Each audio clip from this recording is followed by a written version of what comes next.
Excuse me, Zeeshan. ও hello, hi. Good morning, welcome to my cake station. আপনাকে একটা কথা না বললেন, ওই দিন আপনার এখান থেকে কেক খাওয়ার পর আমি কিন্তু আপনার কেকের অনেক বড় ফ্যান হয়ে গেছি। Thank you.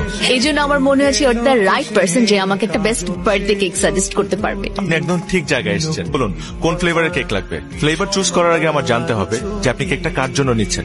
যদি আপনার বাবার জন্য নেন তাহলে definitely I would suggest my favourite chocolate cake. কেকটা যদি আপনার জন্য হয়ে থাকে তাহলে ডেফিনেটলি আমি বলবো red velvet cake, my most favourite.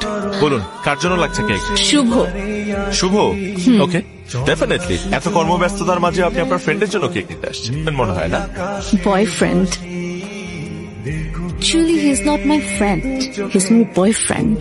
আমি জানি বয়ফ্রেন্ড কাদেরকে বলে, বাট আমার মনে হয় শুভ এই কেকটা খুব লাইক করবে, বিকজ কেকটা দেখতে তো খুব সুন্দর। আর actually Shubho is very handsome, very tall, 6 feet, টানা টানা চোখ, মানে he is very good looking. আসলে কারো চেহারা কেকের মধ্যে বসাতে আমি পারি না, আমি শুধু নামটাই লিখতে পারি। ক্যারেক্টারিস্টিক জেনে আমার কোনো লাভ নেই, সেগুলো আমাকে না বললেও চলবে।